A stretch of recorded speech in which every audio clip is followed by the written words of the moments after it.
सो आपने clarifying questions के बारे में सीखा, आपने प्रोबिंग क्वेश्चंस के बारे में सीखा। दोस्तों ये छोटी छोटी चीजें हैं जिनसे कि लिसनिंग में बहुत इफेक्ट होता है।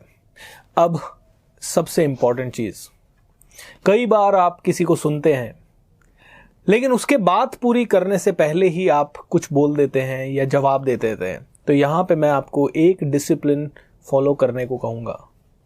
अगला पर्सन अगर बोल रहा है तो जब तक वो बोल के रुक ना जाए तब तक आप आगे नहीं बोलें।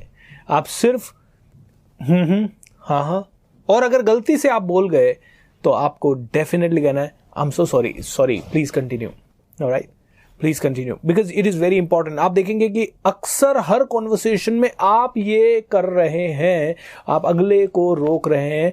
ये जहां तक आपके घर परिवार दोस्तों की बात है वहां तक तो ठीक है, लेकिन जब ये कॉर्पोरेट्स में चली जाएगी तो करोड़ों की डील्स आपके हाथों से निकल सकती है।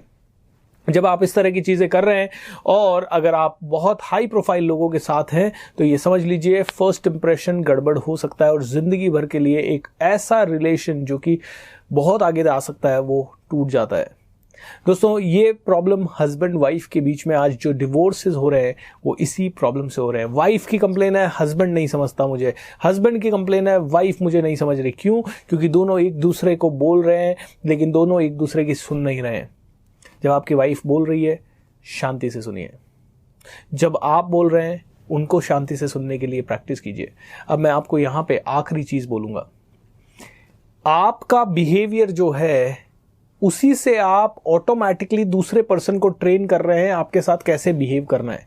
जैसे कि मान लीजिए मैं आपसे मिला और मैंने हाथ जोड़ के नमस्ते किया तो आप ऑटोमेटिकली हाथ जोड़ के नमस्ते करेंगे। अगर मैंने आपको बोला जय श्री राम तो आप शायद जय श्री राम वापस बोलेंगे। अगर मैंने आपको बोला सत श्री अकाल तो शायद आप सत श्री अकाल का जवाब देंगे, चाहे आप पंजाबी हैं या नहीं है। एम आई राइट और रॉन्ग? दोस्तों मैं अपने आप आपको ट्रेन कर रहा हूं आप मुझसे कैसे बिहेव करें। मान लीजिए आप मेरे घर आते हैं और मैं और आप दोनों घर के अंदर साथ घुस रहे हैं और मैंने बाहर जूते खोले तो आप भी जूते अपने आप बाहर खोलेंगे। एम आई राइट? लेकिन अगर मैं जूते लेके अंदर गया तो आप भी जूते लेके अंदर आ जाएंगे। Is that correct? क्योंकि मैं आपको ट्रेन कर रहा हूं। मैंने आपको गाली दी, आप मुझे गाली दे देंगे। मैंने आपको पहले नाम से बुलाया, अमित बोला, आप मुझे भूपेंद्र बोलेंगे। मैंने आपको कहा मिस्टर तिवारी, आप मुझे मिस्टर राठौर बोलेंगे। एम आई राइट और रॉन्ग? सो लिसनिंग बहुत बड़ा हथियार है अपने कस्टमर को आपके हिसाब से मोल्ड करने का, अपने इंटरव्यूअर को अपने हिसाब से मोल्ड करने का, अपने कॉम्पिटिटर्स को अपने हिसाब से मोल्ड करने का और अपने रिलेशनशिप्स को पुख्ता बनाने का, जबरदस्त बनाने का बहुत प्यारा सा हथियार है। लेकिन ये कला है, लोग सुन नहीं पाते, लोगों के पास पेशेंस नहीं होता, लोग बोलना ज्यादा चाहते हैं।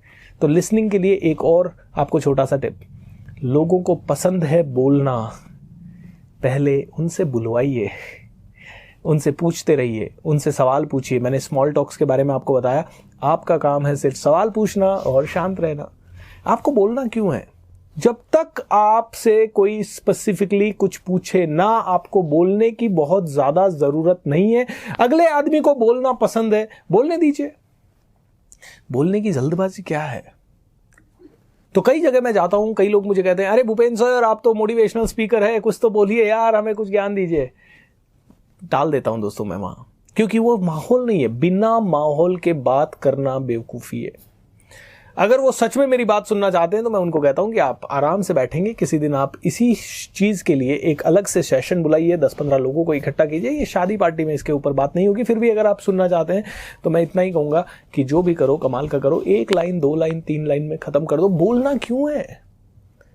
बोलना है, अगर जरूरत है तो बोलना है, लेकिन वो इतने 10 लोग बैठे हैं, उनको सबको बोलना पसंद है, उनको सबको अच्छा लगता है बोलना, वो सब चाहते हैं बोले।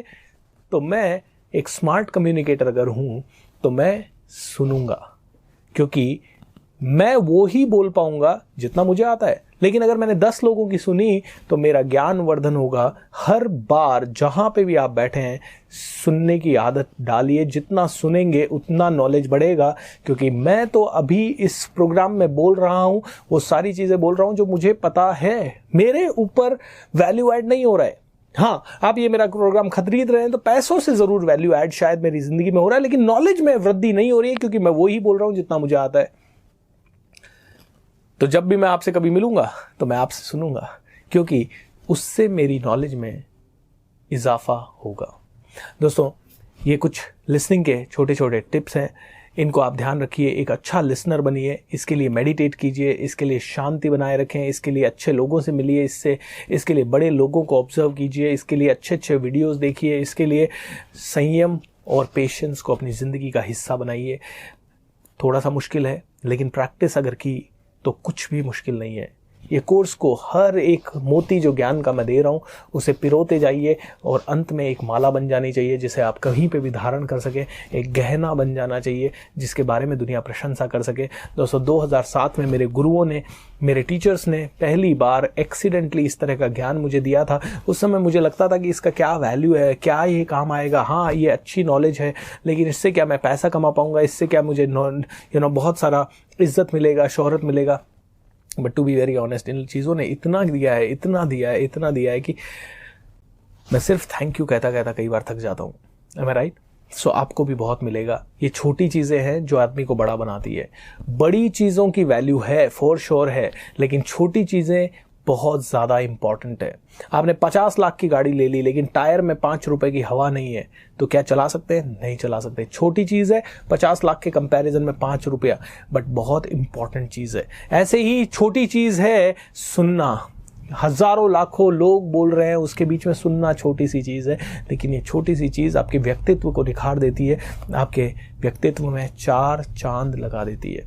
सो सुनिए, लिसनिंग को डेवलप कीजिए एंड आगे के वीडियो पे चलते हैं।